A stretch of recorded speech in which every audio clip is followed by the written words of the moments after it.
Hello friends, BSc fourth semester chemistry का जो unit 2 है आपका एलिमेंट्री क्वांटम मैकेनिक्स। तो आज हम इस पे बात करेंगे हीट कैपेसिटी ऑफ सॉलिड, ठोसों की ऊष्मा धारिता। ठीक है, बहुत ही आसानी से इसे देखेंगे। आपका ये टॉपिक जो है मोस्ट इंपॉर्टेंट है। ठीक है, जिस पे आज हम लोग हीट कैपेसिटी के बारे में बात करेंगे, स्पेसिफिक हीट के बारे में, और जो क्लासिकल थ्योरी के अनुसार क्या हुआ उसे भी देखेंगे, और आपका जो आइंस्टीन के अनुसार है कि आपका हीट कैपेसिटी ऑफ सॉलिड, ठीक है, वो भी देखेंगे। तो एकदम आसानी से इन सब टॉपिक को देखेंगे यार, तो प्लीज़ वीडियो को लास्ट तक देखना है। ठीक है, क्योंकि आपका वीडियो इंपॉर्टेंट होने वाला है। तो चलो बात करते हैं ठोसों की ऊष्मा धारिता, हीट कैपेसिटी ऑफ सॉलिड। ठीक है, तो देखो हीट कैपेसिटी के बारे में पहले जान लो। ऊष्मा की वह मात्रा जो ज्ञात द्रव्यमान के पदार्थ का ताप 1 डिग्री सेंटीग्रेड बढ़ाने के लिए आवश्यक होती है, उस पदार्थ की हीट कैपेसिटी ऊष्मा धारिता कहलाती है। ठीक है, और जो विशिष्ट ऊष्मा होगी वो क्या होगी? Specific heat. किसी पदार्थ की 1 ग्राम मात्रा का ताप 1 डिग्री सेंटीग्रेड बढ़ाने के लिए आवश्यक ऊर्जा उसकी विशिष्ट ऊष्मा स्पेसिफिक हीट कहलाती है। ठीक है, तो देखो हीट कैपेसिटी और स्पेसिफिक हीट में आपको कुछ अंतर दिख रहा होगा। देखो, विशिष्ट ऊष्मा जो है उस पे पदार्थ की मात्रा 1 ग्राम होनी चाहिए, ये आपको कंडीशन। लेकिन हीट कैपेसिटी में आपको पदार्थ की मात्रा का कोई कंडीशन नहीं है। ताप तो 1 डिग्री सेंटीग्रेड बढ़ाना है, लेकिन कोई कंडीशन नहीं द्रव्यमान का। तो देखो हीट कैपेसिटी और आपका स्पेसिफिक हीट। ठीक है, तो हीट कैपेसिटी में क्या बात कही गई कि आपका पदार्थ का जो द्रव्यमान है उससे अभी कोई मतलब नहीं कह रहा, पदार्थ का द्रव्यमान ज्ञात हो। ठीक है, तो उस पे आपको ताप जो है 1 डिग्री सेंटीग्रेड बढ़ाने के लिए जो ऊष्मा की आवश्यकता पड़ती है, वही आपकी ऊष्मा धारिता हीट कैपेसिटी कहलाती है। ठीक है, आप बात करें स्पेसिफिक हीट की, तो 1 ग्राम पदार्थ, इस पे कंडीशन दे दी कि पदार्थ का द्रव्यमान 1 ग्राम हो। 1 ग्राम पदार्थ का टेम्परेचर 1 डिग्री सेंटीग्रेड बढ़ाने के लिए, ताप 1 डिग्री सेंटीग्रेड बढ़ाने के लिए जो ऊर्जा की आवश्यकता होती है उसे स्पेसिफिक हीट, विशिष्ट ऊष्मा कहते हैं। एकदम आसान है। ठीक है, हीट कैपेसिटी पे पदार्थ के द्रव्यमान की कोई वो नहीं है। ठीक है, आपको बस द्रव्यमान ज्ञात होगा कुछ, उसी पे आपको ताप 1 डिग्री सेंटीग्रेड बढ़ाने के लिए जो ऊष्मा की आवश्यकता होगी वही विशिष्ट ऊष्मा धारिता होगी। और फिर इस स्पेसिफिक हीट में आपको कंडीशन दे दी कि पदार्थ का द्रव्यमान जो हो 1 ग्राम हो। 1 ग्राम पदार्थ का द्रव्यमान हो और उस पे टेम्परेचर 1 डिग्री सेंटीग्रेड से बढ़ाया जाए। ठीक है, तो वो आपकी स्पेसिफिक हीट होगी। तो ये बात है हीट कैपेसिटी और स्पेसिफिक हीट की। ठीक है, दोनों एकदम आसानी से समझ सकते हो। तो आपका देखो इस पे हीट कैपेसिटी पे कि ऊष्मा को 1 डिग्री सेंटीग्रेड बढ़ाने के लिए जो आवश्यक ऊष्मा होगी वो हीट कैपेसिटी होगी। देख सकते हो, देखो कह रहा ऊष्मा की वह मात्रा जो ज्ञात द्रव्यमान के पदार्थ का ताप 1 डिग्री सेंटीग्रेड बढ़ाने के लिए आवश्यक है वही ऊष्मा धारिता। और किसी पदार्थ की 1 ग्राम मात्रा का ताप 1 डिग्री सेंटीग्रेड बढ़ाने के लिए आवश्यक ऊर्जा उसकी विशिष्ट ऊष्मा। ठीक है, अब बात करें क्लासिकल थ्योरी के अनुसार, हम बात कर लेते हैं। तो चिरथर्मस सिद्धांत या क्लासिकल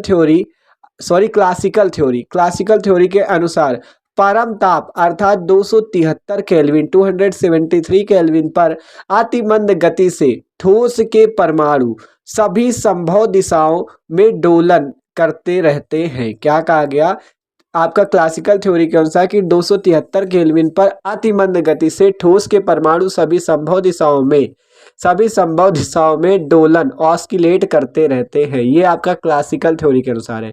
फिर प्रत्येक परमाणु से जो संलग्न ऊर्जा होती है वो 3kT के बराबर होती है।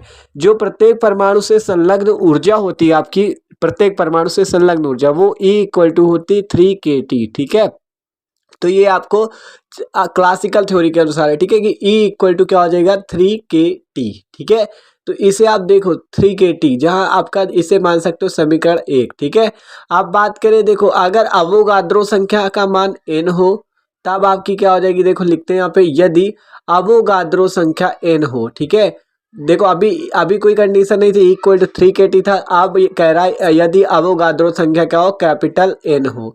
ठीक है, अवोगाद्रो संख्या अगर कैपिटल N हो जाए तब E का मान जो ऊर्जा होगी वो क्या होगी, E 3NkT या N इंटू 3kT। ठीक है, इसे मान सकते हो इक्वेशन नंबर 2। जब मतलब अवोगाद्रो संख्या n हो तब ऊर्जा का जो वैल्यू होगी N इंटू 3kT होगी। ठीक है, एन इंटू 3 kT। और बात करें यहाँ पे के क्या है, के आपका बोल्ट्जमैन कांस्टेंट है, ठीक है, बोल्ट्जमैन कांस्टेंट है आपका, यहाँ पे आप लिख सकते हो बोल्ट्जमैन कांस्टेंट या बोल्ट्जमैन स्थिरांक, ठीक है।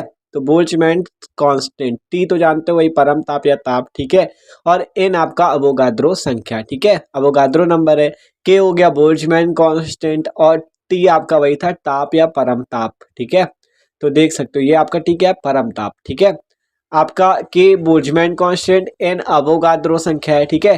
तो इतनी बात होगी। आप देखो आगे देखते हैं आपका, तो इतना देख सकते हो आप, देखो समझे आप, जो ये बोल्ट्जमैन कांस्टेंट इसकी भी वैल्यू होती K equal to R upon N, ठीक है, जहां आर कांस्टेंट एन अवोगाद्रो संख्या है, ठीक है। आर आपका क्या है यहाँ पे कांस्टेंट है, ठीक है। तो देख सकते हो आर आपका यहाँ पे कांस्टेंट हो जाएगा और K equal to R upon N में आपका जो एन है वो अवोगाद्रो नंबर, अवोगाद्रो संख्या है, ठीक है। तो इतना समझ सकते हो आर अपॉन एन। अब इसी K equal to R upon N की वैल्यू हम समीकरण नंबर सेकेंड पे रखेंगे, ठीक है। तब यहाँ से ई की वैल्यू जो आएगी उसे देखते हैं। तो देखो यहाँ से ई की वैल्यू आपकी क्या आ जाएगी, एन इंटू 3, के की जगह रख दिया R upon N into capital T. आप देख सकते हो ऊपर भी एन नीचे भी एन तो कैंसिल हो जाएगा, ठीक है, और बचेगा क्या 3RT। तो देख सकते हो ऊपर एन नीचे N cancel, E equal to क्या आ गया 3R इंटू टी, ठीक है, एकदम आसान है 3R इंटू टी। अब इसे आप मान सकते हो अगली इक्वेशन मान लो सेकेंड होगी, थर्ड इक्वेशन मान सकते हो समीकरण 3, ठीक है। तो ई की वैल्यू 3RT आ गई, ठीक है, इतना हो जाएगा आसानी से। आप देखो इससे ये जो पूरा एक साथ लिख लेते हैं, तो देखो E equal to N into 3 KT, E equal to 3 KT हो गया, फिर E equal to N into 3 KT, फिर K equal to R upon N से ई इक्वल टू RT, ठीक है, 3RT, ठीक है, इतना कर लोगे आसानी से। आप देखो आगे क्या करना है, आपको यहाँ पे लिखना है स्थिर आयतन की ऊष्माधारिता। जब आयतन स्थिर हो तब ऊष्माधारिता जो हीट कैपेसिटी होगी वो आपकी क्या होगी, ठीक है। यहाँ पे लिखते हैं हीट कैपेसिटी, ठीक है, स्थिर आयतन पर हीट कैपेसिटी जो ऊष्माधारिता होगी वो क्या होगी, तो वो जो आपकी होगी उसका मान देखो क्या होगा आपका सी वी इक्वल टू, देखो सी आपकी हीट कैपेसिटी, वी आपका वॉल्यूम आयतन, ठीक है। आप देखो सी वी इक्वल टू क्या हो जाएगी, डेल, डेल में आपका del E upon del T, ठीक है, ये आपकी हो जाएगी सी वी इक्वल टू, जहाँ सी वी आपकी क्या है, हीट कैपेसिटी ऑफ, मतलब स्थिर आयतन पर आपकी ऊष्माधारिता, ठीक है। तो ये बात है C V equal to del E upon del T, और यहाँ पे भी वी लिख सकते हो, क्योंकि आपको वी क्यों लिखा गया, क्योंकि वॉल्यूम आयतन की बात की गई स्थिर आयतन पे, इसलिए आपको सी के साथ भी वी लगा है और del E upon del T के साथ भी वी लगा है, ठीक है। इतना समझ में आ रहा होगा। आप देखो इतनी वैल्यू हो जाएगी C V equal to del E upon del T और बाहर वी। आप देखो इस ई का मान अगर यहाँ पे रख दे तो क्या हो जाएगा, सी वी इक्वल टू डेल, और आपका ई का मान कितना है 3RT, तो यहाँ पे लिख देते हैं तो ई का मान 3R इंटू टी, ठीक है। आप देखो इतना कर लोगे आसानी से, डेल 3RT और नीचे भी डेल टी है। आप देखो ऊपर डेल इंटू टी और नीचे डेल टी, तो डेल टी से डेल टी कैंसिल हो जाएगा। देखो ऊपर डेल इंटू टी है, डेल टी हो गया, नीचे भी डेल टी, तो डेल टी से डेल टी आपका कैंसिल हो जाएगा, और यहाँ से लिख सकते हो सी वी इक्वल टू 3R, ठीक है, क्योंकि डेल टी ऊपर था, डेल टी नीचे, ऊपर नीचे वाले कैंसिल हो गए। अब सी वी इक्वल टू 3R आ गया। अब यहाँ से R की वैल्यू अगर कांस्टेंट का मान रख दे 1.99, तो ये देखो 3×9=27 आपका, और 3×9=27, 2×3=9=2, 3×1=3, 3×2=5, 5.97 आपकी सीवी की वैल्यू आ जाएगी, ठीक है। और अगर इसे पूरा एकदम मान लो लगभग में ले तो 6 आ जाएगी वैल्यू, ठीक है, अप्रॉक्स में आपकी 6 वैल्यू आ जाएगी सीवी की, ठीक है। तो यहाँ से लिख सकते हो सीवी 6 कैलोरी होगी डिग्री इनवर्स ग्राम परमाणु इनवर्स, ठीक है, 6 कैलोरी डिग्री इनवर्स ग्राम परमाणु इनवर्स।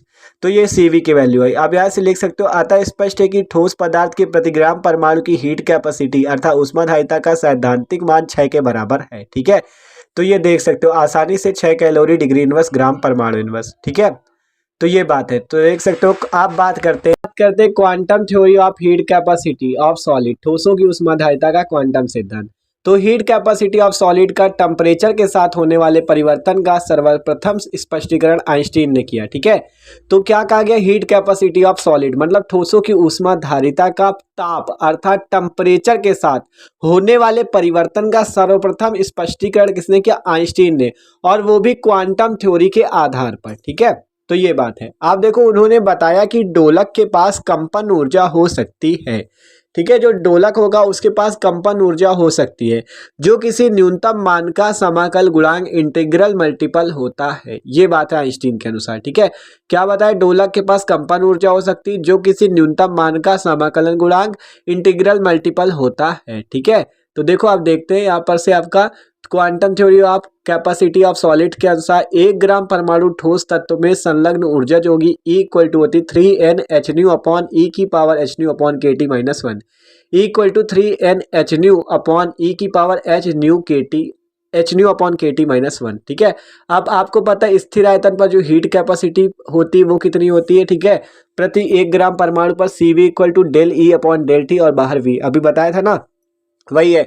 अब यहाँ भी ई की वैल्यू रख देना है, जैसे पहले क्या था वैसे यहाँ पे भी इस ई की वैल्यू आपको ऊपर से रख देनी है। ठीक है, तो कितना आ जाएगा 3n अपॉन ई की power h nu upon k T minus 1। ठीक है, इतना आ जाएगा आसानी से, मतलब ई की वैल्यू रख दी। अब जब इसका आप समाकल गुणांक करोगे तो सी वी की वैल्यू जो आएगी 3h आपका H nu upon k T square ई की power h nu upon k T upon में ई की power h nu upon k T minus 1 का होल स्क्वायर। इसे ही कहते हैं आइंस्टीन का समीकरण। ठीक है, देखो कहा गया था ना, उन्होंने बताया कि डोलक के पास कंपन ऊर्जा हो सकती है जो किसी न्यूनतम मान का समाकल गुणांक इंटीग्रल मल्टीपल होता है।